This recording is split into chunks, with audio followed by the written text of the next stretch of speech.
topic is supposed to be more on Russia-China cooperation. I'm going to try to narrow my focus onto that. But I guess to get started, because of the work that I do, I've noticed a lot, especially since the beginning of the full-scale invasion of Ukraine, that Russian and Chinese imperialisms share a lot of similarities in the language that they use to talk about their to talk about the colonized peoples, like the peoples under occupation. So in China we have Tibetans, we have Uyghurs, we have Southern Mongolians. In Russia we have I think it's been brought up many times, like the Bashkir, Tatar, Sakha, Buryat. And the thing about how Russia and China talks about these different ethnic groups is that they love to conjure this image of, we're one big family, we've been together since antiquity, we're brotherly nations, we're the same culture, we're the same people.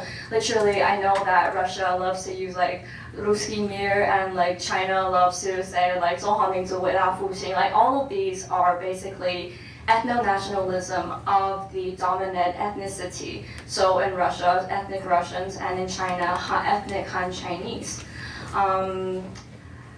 So in all of these settled places, such as Tibet, you see cultural genocide happening right as we speak, right?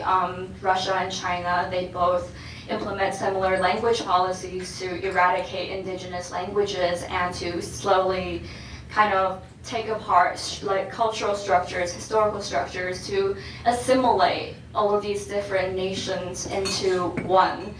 And so moving on to, I guess, talking about Taiwan, like bringing Taiwan into the picture because I am Taiwanese. What I've seen just being in the work that I do is that China, when it comes to Ukraine, China effectively supports Russian war efforts in Ukraine, even though diplomatically, rhetorically, they try very hard to toe the line. And as for Russia, the way Russia talks about Taiwan, just earlier this year, the Russian Foreign Minister Lavrov said that Taiwan is a part of China, which is not a surprising thing for a colonizer to say. And another thing that I guess you can say that Russia, and there's like an overlap in the Russian colonial space and the Chinese colonial space, is treatment, like the Uyghur genocide, basically, because we say the Uyghur genocide, but this genocide extends to other ethnic groups within China, including Kazakhs in China, and I've seen that this has impacted actually Central Asian countries as well. For last year, I had a friend in Kazakhstan who was trying to organize a film festival about Uyghurs, which was canceled due to police involvement. So where that pressure comes from, I'll let you guys decide. But you see that transnational, what's that term? Like this oppression, transnational oppression, repression happens everywhere, and the influences of Russia and China in Central Asia is like quite clear to me.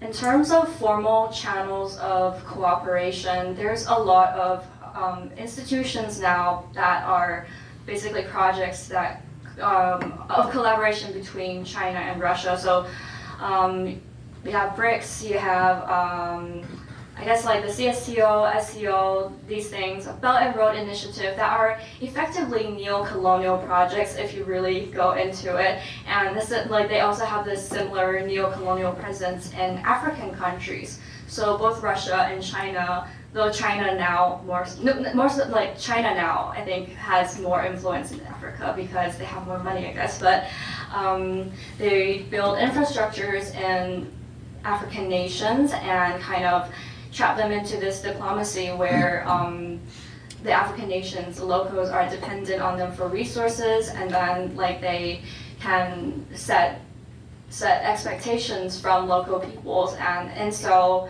kind of basically extend their influence into these countries.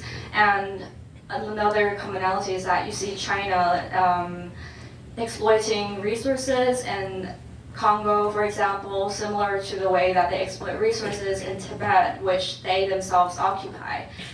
Another impact of Russian and Chinese cooperation in this conversation, I think, that I very acutely experience is the idea that the world is simply binary, that there is a new Cold War and that it is the powers of the West versus the non-Western countries.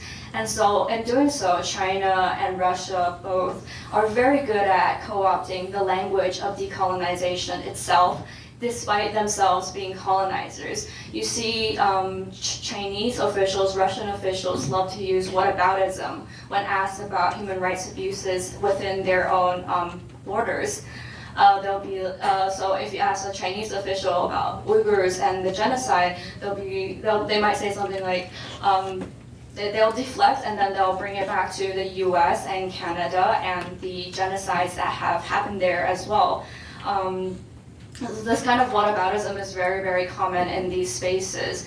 And another thing that I unfortunately have also observed is that because of the collective trauma of the global South, who have experienced Western colonialism so acutely, it is very easy for China and Russia to, again, weaponize this rhetoric of decolonization to say that we are your friends and we are here to help you oppose Western imperialism, to help you oppose the U.S. colonial empire, to oppose NATO interventionism. And this is the exact same kind of rhetoric that has been used to talk about Ukraine and the post-war invasion of Ukraine. So what's very interesting that I've actually seen like this pipeline where disinformation about the Ukraine war, narratives about the Ukraine war will be born, I guess, on Russian state-affiliated media. So an example is that that Russia invaded Ukraine because of NATO, because NATO was trying to expand and Russia is just doing this in self-defense. Or another very common one is that, oh, Russia invaded Ukraine because the US is building bioweapons labs in Ukraine.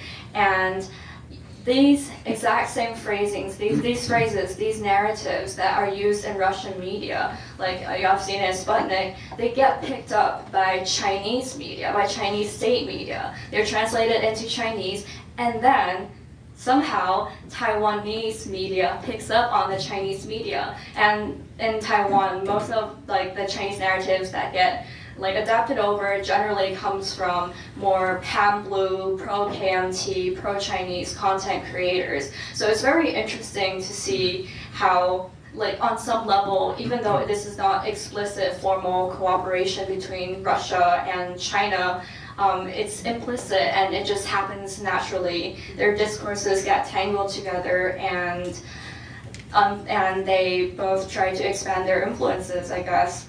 I think I'm taking up too much time, so I'll just leave it there, but hopefully there will be questions and we can have a good conversation. Thank you, Aurora. Thank you. It's, you open up the whole new big piece of what we haven't discussed today before, and so